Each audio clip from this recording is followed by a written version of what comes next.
আমরা এখানে দেখতে পাচ্ছি সমন্বয়ক কান্তালা ট্রাফিকে এক ব্যক্তি তাকে মারতে যাচ্ছে এবং এখানে শিক্ষার্থীরা তাকে সাদাবাজ বলে আখ্যায়িত করে স্লোগান দিতে থাকে। আপনারা ইতিমধ্যে সরাসরি দেখতে পাচ্ছেন সমন্বয়ক ট্রাফিকে সরাসরি মারার জন্য শেখ হাসিনা জানুয়ারি মাসে দেশে ফিরবেন।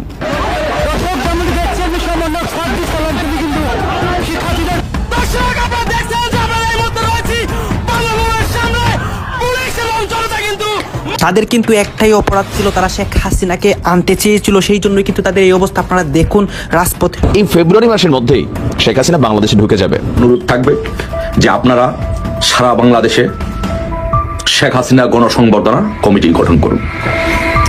আমাদের মাননীয় প্রধানমন্ত্রী বঙ্গবন্ধু শেখ হাসিনা ইনশাল্লাহ খুব শীঘ্রই আমি করি সেটা হচ্ছে যে আমাদের বাংলাদেশের গণতন্ত্রকে পুনরুদ্ধার করা, জনগণের ম্যান্ডেটকে পুনরুদ্ধার করা, নির্বাচিত প্রতিনিধিদের কাছে ক্ষমতা হস্তান্তর করা এবং এই ফ্যাসিস্ট ইউনিসের পতন ঘটানোই বাংলাদেশ ছাত্র সমাজের অন্যতম একটি লক্ষ্য বলে আমি মনে করি। যে শব্দ নিয়ে এত মানুষ রক্ত দিল, জীবন দিল, যেই আশা আকাঙ্ক্ষাকে সামনে রেখে, যেই নতুন বাংলাদেশের প্রত্যাশায় এত প্রাণহানি ঘটলো, এমন যে কালকেই যেন ওনারা সরকার গঠন করবে আর আমাদেরকে ফাঁসির মঞ্চে ঝুলাবে, আমাদেরকে বিচারের হুমকি দিয়ে বিচার করবেন ক্ষমতা এসে, এটা আপনারা দিয়ে। সবাইকে জানাই ঈদ মোবারক। আমি যেই তথ্যটা দিতে যাচ্ছি এটা ঈদের থেকেও অনেক অনেক বেশি মনে করেন আনন্দের। এটা হচ্ছে সমন্বয়করা পালাচ্ছে, সমন্বয়করা এক একজন এক এক দেশে পালাচ্ছে, এখনই পালাচ্ছে। কিভাবে পালাচ্ছে? দয়া করে দু একটা গুলি ফুলি চালিয়ে দিন সীমান্তে এবং আমার গদিটা আপনারা রক্ষা করুন। কি চরম উস্কানি দিচ্ছেন সীমান্তে মোহাম্মদ ইউনূস এবং তার অন্তর্বর্তীকালীন সরকার। যে জঙ্গি ইউনূস কেন জঙ্গিবাদ বিরোধী কাজ করার জন্য প্রধানমন্ত্রী শেখ হাসিনা সহ যারা জঙ্গিবাদ বিরোধী অভিযানে যুক্ত ছিলেন, যারা জঙ্গিবাদকে না বলেছিলেন, তাদের পিছনে কেন লেগেছেন এবং তাদেরকে হাসনাত ও সার্জিসের উপরে পরিকল্পিত হামলা করা হয়েছে। আমাদের মিডিয়ায় এরকম করে প্রেজেন্ট করা হয়েছে, আমাদেরকে বলা হয় ফাঁসি পর্যন্ত আমাদেরকে অপেক্ষা করা লাগবে না, তার আগেই আমাদেরকে শেষ করে দেওয়া হবে। আসসালামু আলাইকুম রহমতুল্লাহ। সবাই কেমন আছেন? আশা করি সবাই অনেক অনেক ভালো এবং সুস্থ আছেন। সবাইকে স্বাগতম জানাচ্ছি আমাদের আরেকটি নতুন ভিডিওতে। প্রতিদিনের মতো আমি আপনাদের সিরিয়াত ফারুকি।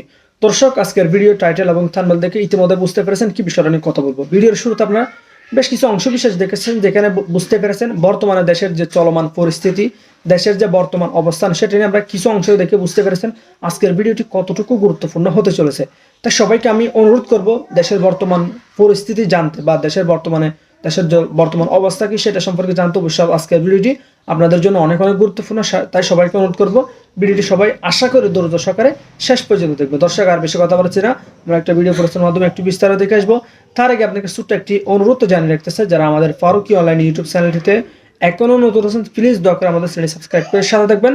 যারা ইতিমধ্যে সাবস্ক্রাইব করেছেন তাদেরকে অসংখ্য ধন্যবাদ। যারা সাবস্ক্রাইব করেনি তাদের উদ্দেশ্যে একটি কথা বলবো, আমাদের চ্যানেলের সাথে থাকুন, দেখতে থাকুন, দেখতে দেখতে ভালো লাগবে, ভালোবাসা একদিন হয়ে যাবে ইনশাআল্লাহ। আর বেশি কথা বলাচ্ছি না, আমরা একটু ভিডিও প্রস্তুতির মাধ্যমে একটু বিস্তারিত দেখি। খুব শিগগিরই দেশ ছাড়বেন, এই খবরটা বিভিন্ন জায়গায় ছড়াচ্ছে যে 20 তারিখের আগে তিনি দেশ ছাড়বেন। আর একটা খবরও রয়েছে, দেখুন এই খবরগুলোর কোন রকম কনফার্মেশন কিন্তু আমার কাছে নেই। সোশ্যাল মিডিয়াতে যে সমস্ত খবরগুলো ঘুরে বেড়াচ্ছে ভারতীয় এবং বাংলাদেশে, তাতে কিন্তু আর একটা খবর ঘুরে বেড়াচ্ছে, সেটা হচ্ছে 19 তারিখ তার ইতালি যাওয়ার কথা। সঙ্গে যাবেন তার প্রেস সচিব, তার যিনি প্রেস সচিব আছেন তিনি যাবেন, মিস্টার আলম।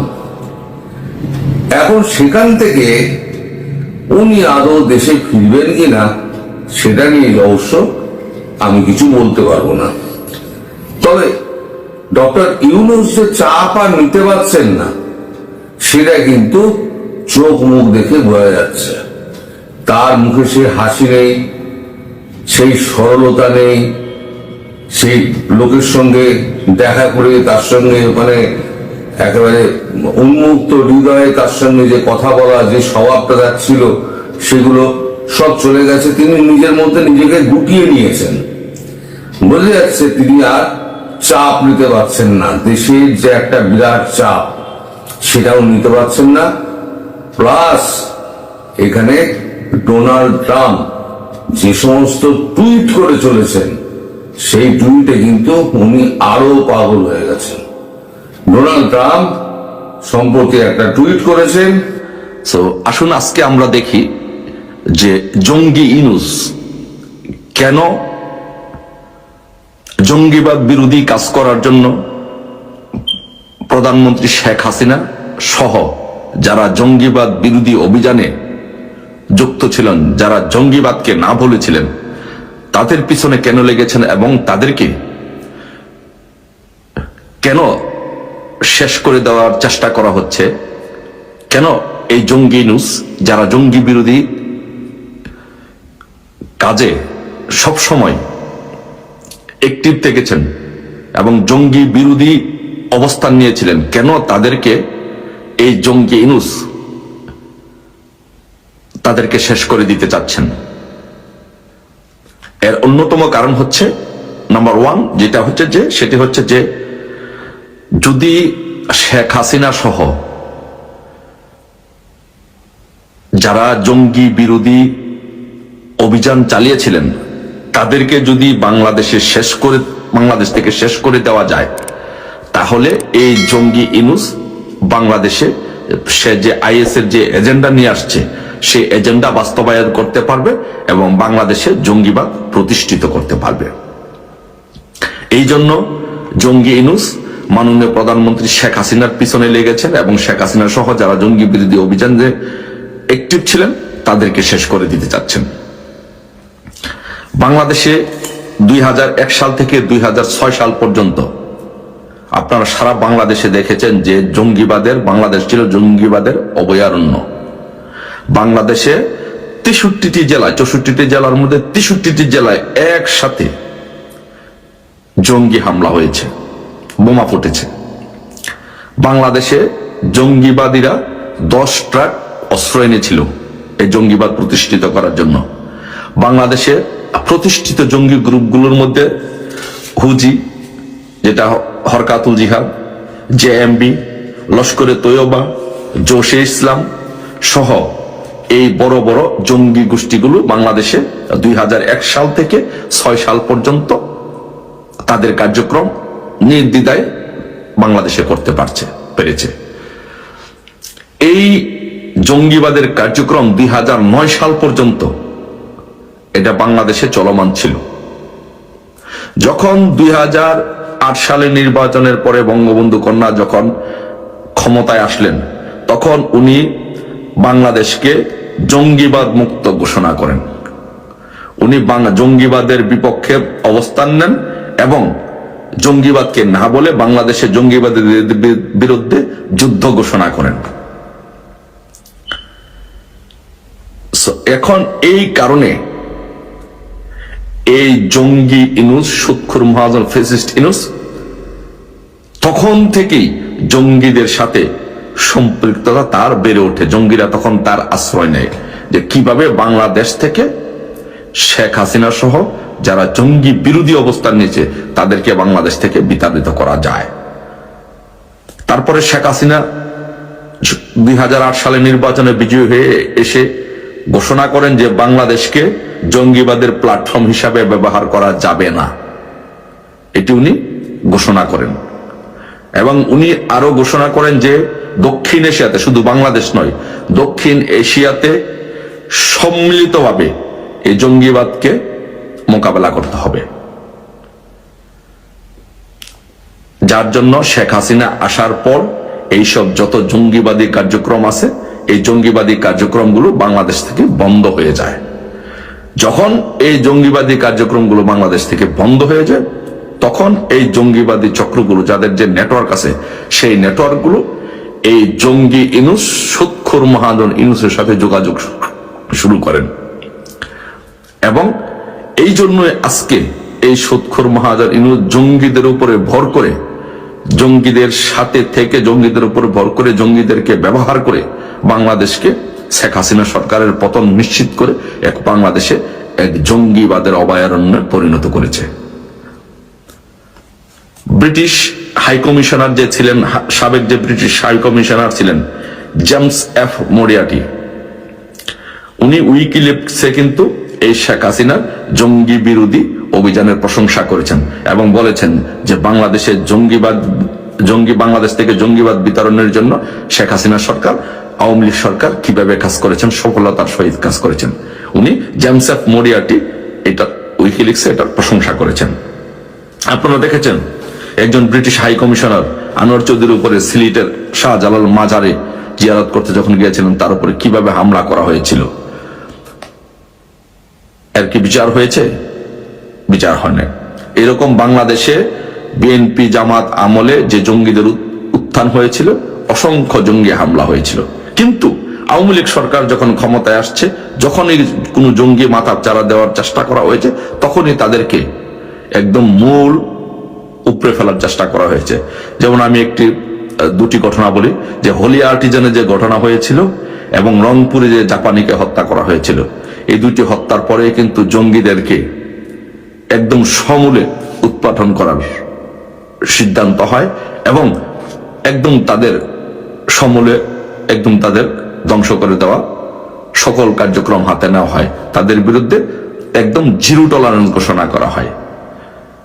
কিন্তু শেখ হাসিনার এত প্রচেষ্টা সত্ত্বেও এই জঙ্গি ইনুস, সুৎখুর মহাজন ইনুস, ফ্যাসিস্ট স্বৈরশাসক ইনুস তাদেরকে আন্তর্জাতিকভাবে তার একটি নেটওয়ার্ক থাকার কারণে, তাদেরকে মদত দেওয়ার কারণে, তাদেরকে লজিস্টিক সাপোর্ট দেওয়ার কারণে এই জঙ্গিবাদকে বাংলাদেশ থেকে একেবারে শেষ করে দেওয়া সম্ভব হয়নি। আপনারা দেখেছেন যে মেজর জিয়া নামে একজন অবসরপ্রাপ্ত মেজর এই জঙ্গিবাদের সাথে জড়িত ছিল। এই মেজর যারা আর্মিতে যারা জঙ্গিবাদের সাথে দু একজন জড়িত ছিল, তারা এই সুৎখোর মহাজন জঙ্গি ইনুসের সাথে যোগাযোগ রক্ষা করেন, যার ফলশ্রুতিতে এই 5 তারিখের পরে জঙ্গি ইনুস বাহিনী তারা ক্ষমতা দখল করে সকল জঙ্গিদেরকে বাংলাদেশে কোনো আইন আদালত নিয়ম কানুনের তোয়াক্কা না করে সারা বাংলাদেশ থেকে এই জঙ্গিদেরকে ছেড়ে দেন। এখন বাংলাদেশের প্রতিটি জায়গায়, বাংলাদেশের প্রতিটি ইঞ্চি হচ্ছে জঙ্গিবাদের আস্তানা। এই জঙ্গি ইনুস, সুৎখুর ফ্যাসিস্ট স্বৈরশাসক ইনুস বাংলাদেশকে একটি জঙ্গি আস্তানাতে পরিণত করেছে। যেখানে বাংলাদেশে কমিউনাল হারমোনি প্রতিষ্ঠিত হয়েছিল, সেখানে আজকে বাংলাদেশে একটি জঙ্গি রাষ্ট্রে প্রতিষ্ঠিত করা হয়েছে। এই সরকারের উপদেষ্টাদের মধ্যে প্রশিক্ষিত জঙ্গি ঢুকে পড়েছে। এই সরকারের মধ্যে প্রতিষ্ঠিত জঙ্গির অবস্থান, যেখানে যে সরকারের মধ্যে প্রতিষ্ঠিত জঙ্গি, প্রশিক্ষিত জঙ্গিরা রাষ্ট্র পরিচালনার দায়িত্ব নেয় এবং দায়িত্বে থাকে, সেখানে বাংলাদেশ থেকে জঙ্গিবাদ আরো মাথা চাড়া দিয়ে উঠবে এবং জঙ্গিবাদ প্রতিষ্ঠিত হবে। সেই জন্য এই বাংলাদেশকে জঙ্গিবাদের হাত থেকে মুক্ত করতে হলে, বাংলাদেশকে জঙ্গিবাদ থেকে মুক্ত করতে হলে মার্চের আগেই দেশে ফিরবেন শেখ হাসিনা, কিন্তু কিভাবে, এই প্রসঙ্গটা নিয়ে কথা বলবো। আপনারা খেয়াল করেছেন সম্প্রতি আওয়ামী লীগের একজন নেতা, আওয়ামী লীগের সাংগঠনিক সম্পাদক শফিউল আলম চৌধুরী নাদেল বলেছেন যে শেখ হাসিনা আগামী মার্চের আগেই দেশে ফিরবে। গত বুধবার গভীর রাতে দেওয়া এক ভিডিও বার্তায় তিনি এই তথ্য জানান, কিন্তু শফিউল আলম চৌধুরী নাদেল জানাননি যে আওয়ামী লীগ নেতা শেখ হাসিনা, আওয়ামী লীগ প্রধান শেখ হাসিনা কিভাবে, কোন প্রক্রিয়ায় দেশে ফিরবেন। শফিউল আলম চৌধুরী নাদেল যেটি বলেছেন সেটি যথার্থই বলেছেন। কারণ হচ্ছে আমরা নিজেরাও, আমরা কিংবা আওয়ামী লীগ নেতারাও কেউ কল্পনা করেনি যে আওয়ামী লীগ এত দ্রুত কামব্যাক করবে। 5 আগস্ট পরবর্তী সময়ে 5 আগস্টের কিছুদিন পরেও, সপ্তাহখানেকের মধ্যেও কেউ কল্পনা করেনি যে আওয়ামী লীগ আগামী 5, 10, 15 বছরের মধ্যে কামব্যাক করবে। কিন্তু বাস্তবতা হচ্ছে আওয়ামী লীগ কামব্যাক করার সব ধরনের অবস্থা তৈরি হচ্ছে। শফিউল আলম চৌধুরী নাদেল যথার্থই বলেছেন যে আওয়ামী লীগ কামব্যাক করবে এবং শেখ হাসিনা আগামী মার্চের আগে দেশে ফিরবেন। এবং ফিরবেন, কেন ফিরবেন, কিভাবে ফিরবেন, তিনি ফিরতে পারেন দুটি প্রক্রিয়ার যে কোনো একটি প্রক্রিয়ায়। এই যে আমি আগের ভিডিওতে বলেছি যে বর্তমান যে অন্তর্বর্তীকালীন সরকার কিংবা সমন্বয়কারীরা ইতিমধ্যে তাদের টার্গেটেড প্ল্যান থেকে ব্যর্থ হয়েছে। তারা আমাদের সংবিধান বাতিল করতে পারেনি, তারা রাষ্ট্রপতিকে অপসারণ করতে পারেনি, তারা প্রোক্লেমেশন অফ সেকেন্ড রিপাবলিক ঘোষণা করতে পারেনি।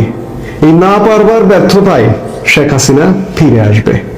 তারা যখন সরকারটি গঠন করে ইউনূস সরকার, তখন কিন্তু ভাবেনি যে পরিস্থিতিটা এমনটা হবে, কিন্তু পরবর্তীতে যত দিন গেছে তখনই পরিস্থিতি ঘোলাটে হয়ে এসছে, ঘোলাটে হচ্ছে, এবং দিন যত যাচ্ছে তত ঘোলাটে হচ্ছে। তারা এখন ভাবছে যে, এবং সব তথ্য উপাত্ত বিশ্লেষণে এমনকি মহামান্য রাষ্ট্রপতি পর্যন্ত তার বক্তব্যে বলেছেন যে প্রধানমন্ত্রী শেখ হাসিনা পদত্যাগ করেছেন, এমন কোনো পদত্যাগপত্র তিনি পাননি। তাহলে স্বাভাবিকভাবেই সংবিধান যদি মানতে হয়, সংবিধান যেহেতু বহাল আছে, সংবিধান যেহেতু এরা বাদ করতে পারলো না, তাহলে প্রধানমন্ত্রী তার স্বীয় পদে বহাল আছেন। তাহলে বাংলাদেশের প্রেক্ষাপট যেহেতু তৈরি হয়েছে, বাংলাদেশের জনগণের প্রেক্ষাপটও তৈরি হয়ে গেছে, কারণ বাংলাদেশের জনগণ বর্তমান অন্তর্বর্তীকালীন সরকারের উপরে সংক্ষুব্ধ নানা কারণে। এই কারণগুলো আমরা হাজারবার বলেছি বিভিন্ন বক্তব্যে, আবারও খুব সংক্ষেপে বলি। দেশের আইন শৃঙ্খলা পরিস্থিতি মারাত্মক অবনতি, জানমালের কোনো নিরাপত্তা নেই, মানুষের জীবনযাত্রার ব্যয় 5 আগস্ট পূর্ববর্তী সময় থেকে এখন কমপক্ষে 50% বেড়ে গেছে, এবং মানুষ সত্যিকার অর্থে শান্তিতে নেই। সেই জায়গা থেকে জনগণ মনে করছে যে আমরা আগেই ভালো ছিলাম, এবং আগেই ভালো ছিলাম এর জায়গা থেকে যদি প্রধানমন্ত্রী শেখ হাসিনা প্রধানমন্ত্রী হিসেবেই আবারও দেশে ফিরে আসেন, বাংলাদেশের জনগণ আপত্তি করবেন না। এবং প্রধানমন্ত্রী শেখ হাসিনা ফিরবেন কিভাবে? বাংলাদেশ শুধু নয়, বাংলাদেশের জনগণ তো রেডি আছে তাকে রিসিভ করবার জন্য, স্বাগত জানানোর জন্য, কিন্তু সারা বিশ্ব তাকে বাংলাদেশে যদি সহযোগিতা করে, বাংলাদেশে যদি পুশ করে, বা বাংলাদেশে তার স্বীয় পদে বহাল করে, জাতিসংঘ থেকে শুরু করে আমাদের বিশ্ব মোড়ল যারা আছে তারা যদি বহাল করে, তাহলে শেখ হাসিনা ফিরতে পারেন। আরেকটি পথে ফিরতে পারেন যে শেখ হাসিনা বা আওয়ামী লীগ যদি মনে করে যে না, ঠিক আছে, একটি ঘটনা ঘটে গেছে, আমরা প্রধানমন্ত্রী হিসেবে ফিরবো না, শেখ হাসিনা প্রধানমন্ত্রী হিসেবে ফিরবো না, তাহলে এই ইউনূস সরকার একটি পক্ষপাত দুষ্ট সরকার, একটি পক্ষপাতহীন নির্দলীয় নিরপেক্ষ তত্ত্বাবধায়ক সরকার গঠিত হবে আগামী মার্চের মধ্যে। এবং তত্ত্বাবধায়ক সরকার ফিরিয়ে আনবার, আমাদের সংবিধানে যে তত্ত্বাবধায়ক সরকার ব্যবস্থাটি ছিল সেটি ফিরিয়ে আনবার সব প্রক্রিয়া শুরু হয়ে গেছে। ইতোমধ্যে গত মধ্য ডিসেম্বরে হাইকোর্টের একটি রায় হয়েছে, এবং আগামী 19 জানুয়ারি আপিল বিভাগের একটি শুনানির দিন ধার্য আছে। এই সবকিছু মিলিয়ে যদি তত্ত্বাবধায়ক সরকার ব্যবস্থাটি ফিরে, এবং ফিরে যদি একটু নির্দলীয়, এই যে মানে পক্ষপাত দুষ্ট সরকার ইউনূস সরকারের পরিবর্তে যদি একটি পক্ষপাতহীন নির্দলীয় নিরপেক্ষ তত্ত্বাবধায়ক সরকার গঠিত হয়, এবং সব দলের সমান অধিকার প্রতিষ্ঠিত হয়, এবং সব দলের রাজনীতি করবার অধিকার প্রতিষ্ঠিত হয়, তাহলে শেখ হাসিনা রাজনীতি করবার জন্য এবং আবারও আগামী নির্বাচন করবার জন্য ফিরবেন। এবং সেক্ষেত্রেও সহযোগিতার হাত বাড়িয়ে দিবেন কে? জাতিসংঘ থেকে শুরু করে আমাদের বিশ্ব মোড়লরা কারা? ভারত, মার্কিন যুক্তরাষ্ট্র, রাশিয়া, চীন, এইসব মোড়লরা, ব্রিটেন, আবারও তাদের সহযোগিতায় শেখ হাসিনা ফিরতে পারেন এবং একটি সুষ্ঠু রাজনৈতিক পরিবেশে ফিরতে পারেন। সেই জায়গা থেকে ফিরবেন কিভাবে? আপনি দেখুন, ইউনূস সরকার এই যে রাষ্ট্রগুলোর কথা বললাম, ভারতকে শত্রু জ্ঞান করে। ইউনূস সরকার ক্ষমতা গ্রহণের আগ থেকেই বাংলাদেশের সস্তা জনমত তার পক্ষে পাবার জন্য তিনি ভারতকে নিয়ে বিষোদ্গার করেছেন। ভেবেছেন যে বাংলাদেশের জনগণ তাকে পছন্দ করে মাথায় তুলে রাখবে আমি যদি ভারত নিয়ে দুটো কথা বলি, কারণ বাংলাদেশে ভারত বিদ্বেষী জনগণ একটি আছে। সেই জনগণের সাথে গত 24 জানুয়ারি মাস থেকে একটা ভারত বিরোধী ক্যাম্পেইনের কারণে এখানে ভারত বিরোধী অবস্থানটি তুঙ্গে। ইউনূস সরকার ভেবেছে যে ভারত বিরোধী অবস্থান নিলে আমাদের বাংলাদেশে অভ্যন্তরীণ অবস্থাটা আমার পাকাপোক্ত হবে। সেই জায়গা থেকে ভারতকে খেপিয়ে দিয়েছে। রাশিয়াকে খেপিয়ে দিয়েছে কিভাবে? রাশিয়ার রাষ্ট্রীয় প্রতিষ্ঠান আমাদের রূপপুর পারমাণবিক বিদ্যুৎ কেন্দ্র নির্মাণ করছে এবং নির্মাণের সিংহভাগ অর্থ রাশিয়ার, এবং সেখানে বলা হচ্ছে যে প্রায় $12 বিলিয়ন বেশি বাজেটের মধ্যে $5 বিলিয়ন তৎকালীন আওয়ামী লীগ সরকারের প্রধানমন্ত্রী এবং তার পরিবারের সদস্য এবং ব্রিটিশ মন্ত্রী টিউলিপ সিদ্দিকী এই $5 বিলিয়ন সরিয়ে নিয়েছে। এই সরিয়ে নেওয়ার অভিযোগটি এক প্রকার প্রকারান্তে রাশিয়ার বিরুদ্ধে অভিযোগ, রাশিয়ান সরকারের বিরুদ্ধে অভিযোগ, যার কারণে রাশিয়া ইউনুস সরকারের উপরে ক্ষুব্ধ। আর মোহাম্মদ ইউনুস সরকারের উপরে ক্ষুব্ধ মার্কিন যুক্তরাষ্ট্রের বর্তমান নবনির্বাচিত প্রেসিডেন্ট ডোনাল্ড ট্রাম্প। কারণটা হচ্ছে ডোনাল্ড ট্রাম্প বিরোধী শিবিরের মানুষ মোহাম্মদ ইউনুস। আর দ্বিতীয় কারণ হচ্ছে ভারতকে যেহেতু বিদ্বেষপূর্ণ আচরণের মধ্যে ফেলেছে ইউনুস সরকার, এবং ভারতকে বিদ্বেষপূর্ণ আচরণে ফেলবার কারণে ডোনাল্ড ট্রাম্প প্রশাসনের চারপাশ দিয়ে প্রভাবশালী বহু জায়গায় ভারতীয়দের অবস্থান, এমনকি মার্কিন যুক্তরাষ্ট্রে যে জাতিসংঘের রাষ্ট্রদূত, সেই জাতিসংঘের রাষ্ট্রদূত নিকি হ্যালিও ভারতীয়, FBI প্রধান ভারতীয়। এরকম আমি এর আগের একটা ভিডিওতে বলেছি প্রায় 1 ডজনের বেশি গুরুত্বপূর্ণ জায়গায় ভারতীয়দের অবস্থান। সেই ভারতীয়রা ডোনাল্ড ট্রাম্পকে ইউনুসের পক্ষে কাজ করতে বলবে বা ইউনুসকে সাথে নিয়ে কাজ করতে বলবে? নিশ্চয়ই বলবে না। এবং বিচার বিশ্লেষণে ডোনাল্ড ট্রাম্প ইউনুসকে কোনোভাবে গ্রহণ করবার কারণ নেই। সেই জায়গা থেকে মার্কিন যুক্তরাষ্ট্র ইউনুসকে সহযোগিতা করবে না, রাশিয়া করবে না, চীন করবে না, ভারত করবে না। কাকে সহযোগিতা করবে? প্রধানমন্ত্রী শেখ হাসিনাকে। সেই জায়গায় এই সব দেশের সহযোগিতা, এবং জাতিসংঘের কথা কেন বলছি? জাতিসংঘ চলে কার পয়সায়? জাতিসংঘের যে মোট বাজেট, এই মোট বাজেটের প্রায় 30% একাই মার্কিন যুক্তরাষ্ট্র দেয়। মার্কিন যুক্তরাষ্ট্রের ভাষায় কিন্তু জাতিসংঘ কথা বলে। মার্কিন যুক্তরাষ্ট্র নিজে, জাতিসংঘ তার কথায় মিলিয়ে যদি ইউনুস সরকারের উপর কন্ট্রোল আরোপ করে এবং শেখ হাসিনাকে দেশে ফিরবার যদি একটি প্রেক্ষাপট রচনা করে, সেটি যদি তত্ত্বাবধায়ক সরকার ওই সময় দেশ শাসন করবে এবং ওই সময় নির্বাচনের একটা প্রস্তুতি চলবে, এই নির্বাচনের প্রস্তুতিকালীন সময়ে শেখ হাসিনা ফিরবেন, তারা আগে ফিরবেন তত্ত্বাবধায়ক সরকারটি গঠিত হবার সাথে সাথে। কাজেই আওয়ামী লীগের সাংগঠনিক সম্পাদক শফিউল আলম চৌধুরী নাদেল যে কথাটি বলেছেন যে আগামী মার্চের মধ্যে শেখ হাসিনা দেশে ফিরবেন, এটি তিনি যথার্থই বলেছেন। যদিও তিনি তার ভিডিও বার্তায় সেইভাবে সুস্পষ্টভাবে বলেননি যে কোন প্রক্রিয়ায় শেখ হাসিনা ফিরবেন। এটি নিয়ে মানুষের মধ্যে একটি ধোঁয়াশা আছে যে শফিউল আলম চৌধুরী নাদেল হঠাৎ করে কেন বলছেন যে শেখ হাসিনা মার্চের মধ্যে ফিরবেন। আপনাদের কাছে একটু বিচার দেওয়ার জন্য ভিডিওটা তৈরি করছি। আসিফ নজরুল বিডিআরের যেই সদস্যদের আপনার বিচার চলছিল শেখ হাসিনার সময়ে, প্রায় 7 মাস হতে যাচ্ছে, এখনো পর্যন্ত তারা জেলখানায়। আমরা এই বিডিআর নিয়ে অনেক কথা শুনেছি যে এটা ভারত এসে করিয়েছে, যেসব যারা খুন করেছিল তাদেরকে সরিয়ে দেওয়া হয়েছে সাদা গাড়িতে করে, কালো অ্যাম্বুলেন্সে করে, নানান কথাবার্তা শুনেছি না আমরা। যদি সেটা সত্যি হয় তাহলে যারা খুন করেছে, আসলে যারা খুনের সাথে, সেই তোরাবালি, তারপরে লেদার লিটন, এদের তো সব ছেড়ে দেওয়া হয়েছে। নানক নাই, আজম নাই, সেলিম নাই, তাপস নাই, কেউ নাই, তো তাদের সব ছেড়ে দেওয়া হয়েছে। রেজানুর আছে, সে কোথায় এখন, কি পলাতক না দেশ থেকে চলে গিয়েছে আমরা জানি না। ওই সময়ে এই যে মইনুল হাসান ইসলাম মেজর জেনারেল, সে পালায় যাচ্ছিল। তো এরকম কারা কারা আছে এগুলো আমরা সব আগে থেকেই শুনেছি। এবং যেই সৈনিকরা আসল সাক্ষী দিতে চেয়েছে তাদেরকে মেরে ফেলা হয়েছে, গুম করা হয়েছে, তাদেরকেই এই জেলখানায় নিয়ে বন্দী করা হয়েছে। যারা খুন করতে চেয়েছে, যারা খুনের সাথে জড়িত ছিল, তাদের তো সরকার বহু আগেই ভারত পাঠিয়েছে, মেরে ফেলেছে, পালিয়ে যেতে সুযোগ দিয়েছে। নানান এই ইতিহাস আমরা গত 15 বছর ধরেই শুনছি, এগুলো তো জানা, এটা নতুন করে উদ্ঘাটন করার কিছু তো নাই।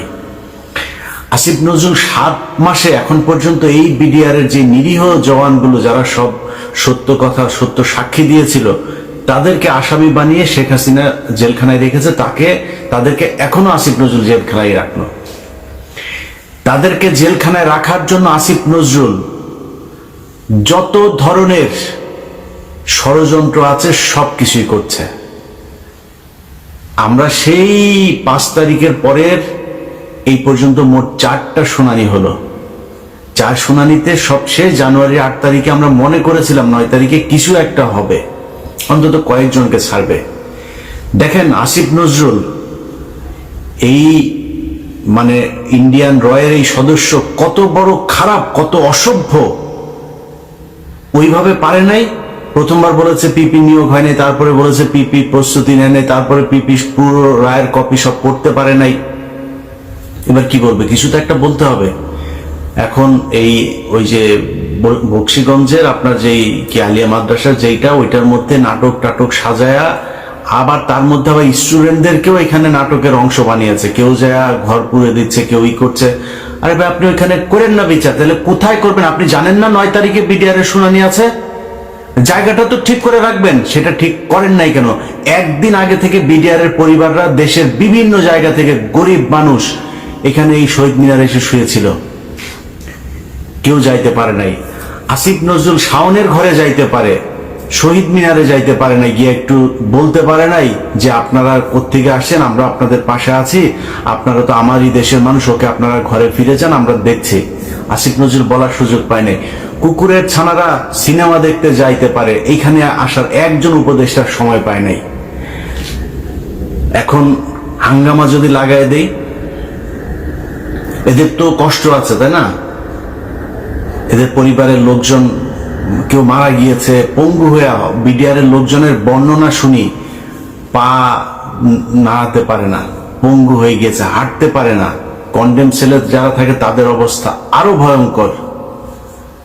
তাইলে এখনো কারারক্ষী জেলখানার ভেতরে এখনো পর্যন্ত আপনার এই আওয়ামী লীগের, ছাত্রলীগের এই নেত্রী টেত্রী তারা এখন পর্যন্ত বিভিন্ন গুরুত্বপূর্ণ দায়িত্বে আছে। তারা হাসপাতালে এই কারাগারের ভেতরে নানান ধরনের এই দিয়ে আপনার কি বলে আওয়ামী লীগের লোকজনকে সুবিধা দিয়ে, যারা শেখ হাসিনার সময় জেলখানায় গিয়েছে, এই কি বলে আইসিটি অ্যাক্টে যারা মামলাতে গিয়েছে, তাদের উপরে নির্যাতন চলছে, তাদেরকে নানান সুযোগ সুবিধা দেওয়া হচ্ছে না।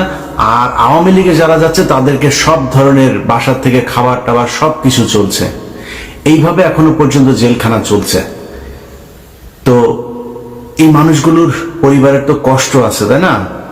এদের তো দেয়ালে পিঠ থেকে গিয়েছে। তাদের জন্য 9 তারিখে এইভাবে ধোকা দিল আসিফ নজরুল। তো 9 তারিখে আপনি আলিয়া মাদ্রাসার এখানে করবেন না, বক্সিগঞ্জে করবেন না, কোথায় করবেন? কোন একটা জায়গায় আপনি আগে থেকে সেটা ঠিক করে রাখা উচিত ছিল, করেন নাই। পরশু দিনের ঘটনা বলি আপনাদেরকে, বিডিআর হত্যাকাণ্ড নিয়ে একটা কমিশন তৈরি করা হয়েছে না? এই পর্যন্ত আরো একটা কমিশন আছে, কিন্তু গুম কমিশন। গুম কমিশনের যেসব চেয়ারম্যান তাকে হচ্ছে আপনার অ্যাপিলেট ডিভিশনের আপনার বিচারকের দেওয়া হয়েছে, পদমর্যাদা দেওয়া হয়েছে, আর সদস্যদেরকে হাইকোর্ট ডিভিশনের এই বিভাগের আপনার বিচারকের পদমর্যাদা দেওয়া হয়েছে।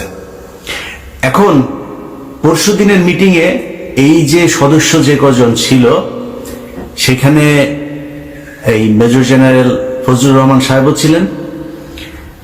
ফজলুর রহমান সাহেব ওই দিনের মিটিং এ নাকি খুবই চুপচাপ ছিলেন, তিনি কোনো কথা বলেন নাই। জানি না কেন কথা বলেন নাই।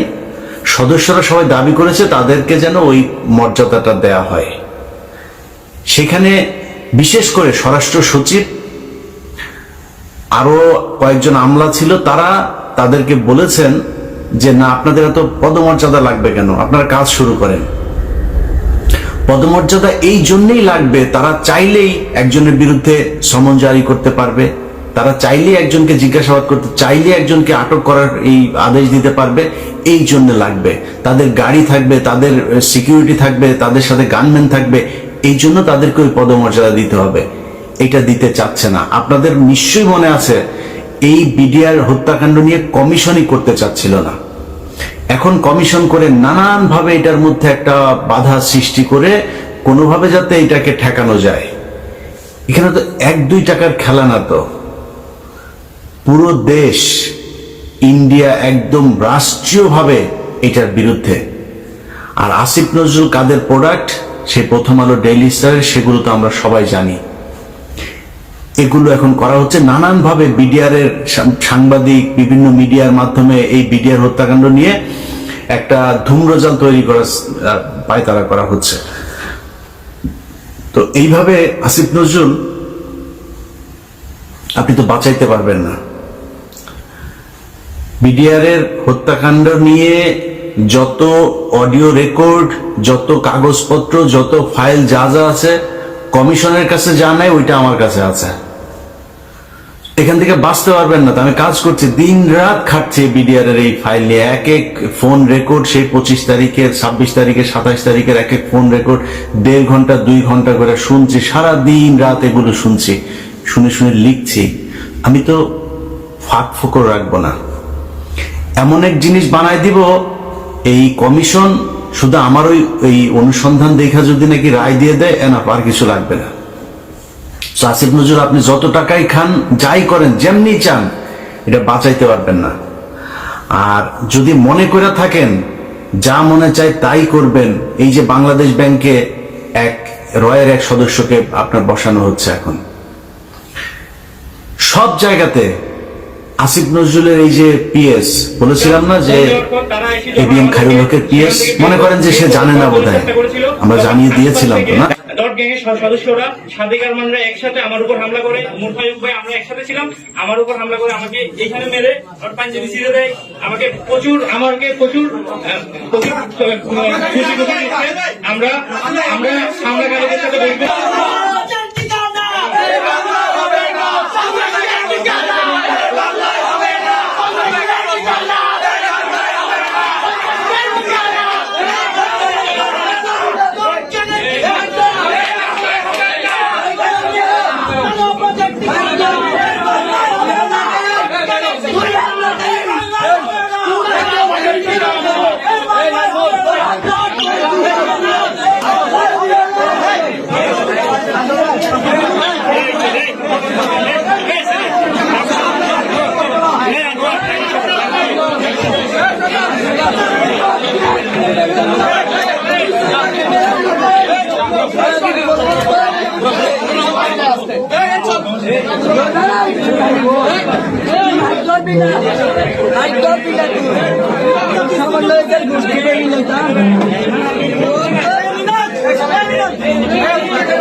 থেকে দ্রুত ওখানে যাই এবং রাসেল এবং হান্নান ভাইকে সেই মুড আমি নিয়ে আসি।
একটু